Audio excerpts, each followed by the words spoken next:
Do you feel like every budget you try gets put to the wayside after 2 weeks?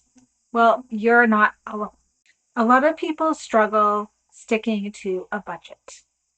That's why today in this video, I am going to walk you through my step-by-step process that I use for myself as well as my clients to create a budget that is easy and realistic so that you're more likely to follow it every month.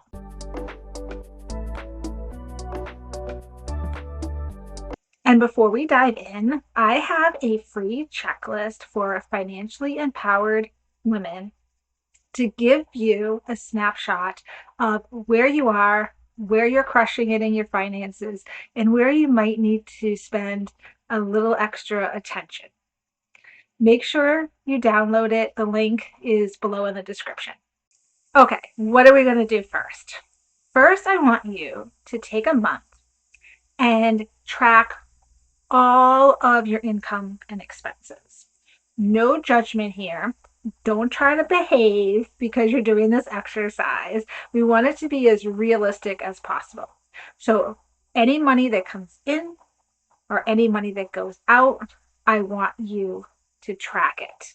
We need to have an idea of where you currently stand so that we can create a realistic budget.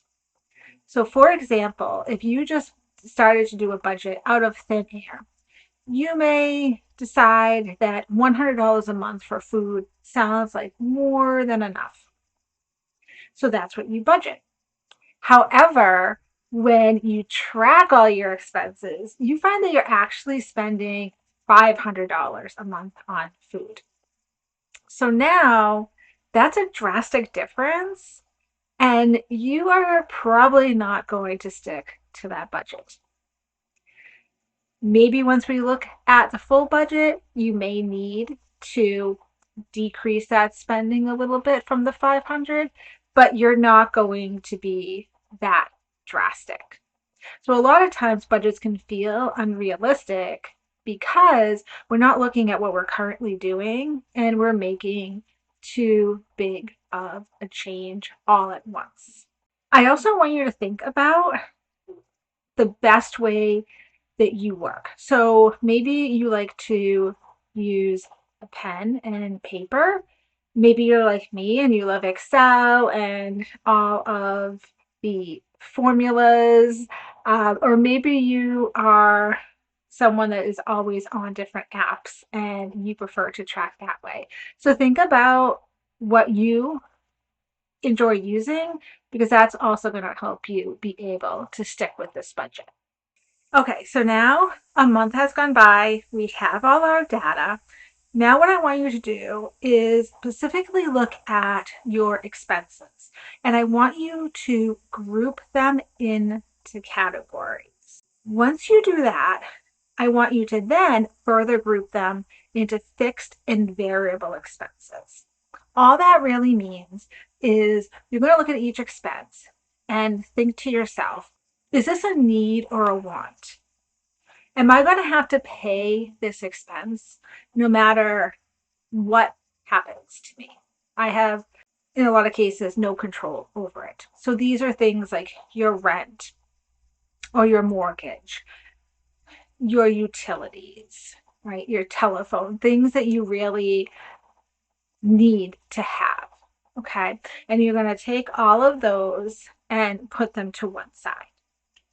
Then your remaining expenses, those are your variable expenses, right? So these are things that could be entertainment or travel or clothes, okay? Things that can vary over time and aren't always necessary. Okay? I want you to rank those by order of importance. That is going to help us when we have our budget all laid out and we, depending on our goals, which I'll get to, we may need to reduce or eliminate some expenses. So when we do that, we're going to start from the bottom of the list, the least important expenses, and then go up. Obviously, food is important, right? That in some cases could even be argued to be a fixed expense. But if we say it's variable, then that's going to be very high on your list. Maybe you enjoy getting monthly facials. Well, if you need to cut back temporarily because you have a goal in mind, then maybe you do away with your facials for a couple months. So that expense would be towards the bottom. That's one of the first ones that you're going to eliminate if you have to. Now, the third thing is we are going to think about our goals. So think about any financial goals that you have. If you know that you would like to have $12,000 in your emergency fund within a year, then you know that you're going to have to budget $1,000 into your savings each month to hit that goal. So you want to add that into your budget, almost like it's an expense, right, for this purpose. So now you're going to list out, you have your income, your expenses. Your expenses are going to include any goals that you have. And you're going to do income minus expenses and see what you get. We want to get the number 0. Right? We want every dollar to have a place. So our income minus expenses should equal 0. If it is a positive number, that's great. It means that you have more income left over. You may want to just put it in a savings account for right now until you decide how you are going to use it going forward. But make sure that you have it going somewhere. Now, if it's a negative number, that means your expenses are higher than your income. So we are going to have to play around a little bit with our budget. So there's a couple ways to do this. One, we can start on the income side and we can bring in more money each month. Maybe that's getting another part-time job. Maybe it's getting a raise at your current job. So you can, for sure, increase your income.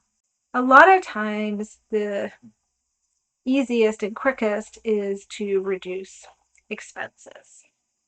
So this is where you can look at your list of expenses.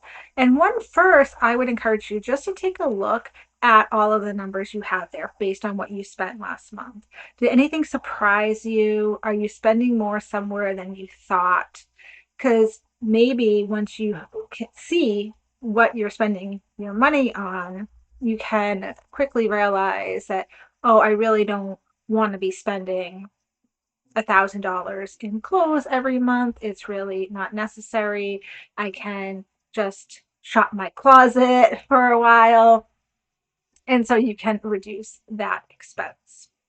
Now, if you found when you did your exercise of just tracking everything for the month that everything seemed pretty reasonable, you felt like you really weren't overspending in any category, then that's when you want to start seeing what expenses you can temporarily eliminate so that you can meet any of those financial goals that you put in, or just make sure that you're not spending more than your income. So that's when we go back to that list that we already ranked and we have a good idea of what we need to take out of our budget. So I want you to think of your budget in just very simple terms. It's really just to help keep you on track of any goals that you have, to make sure you have enough money to cover those fixed expenses each month, and just to be able to know where you stand financially so that there are no surprises. It's not meant to torture you. I like to really think of it as empowering you. The more that you know what's going on with your money, the more empowered and confident you are going to feel, not only about your finances, but in your life in general. So hopefully this video gave you a great starting point into creating your own budget and crafting it in a way that's realistic and going to work for you. And before you go, make sure you download my free checklist for financially empowered women so you can see exactly where you stand right now in your financial journey. The link is down below. I hope this video was helpful. If it was, please give it a like and make sure you subscribe so you're notified of my next video. I'll talk to you soon. I'll definitely see you in the next one.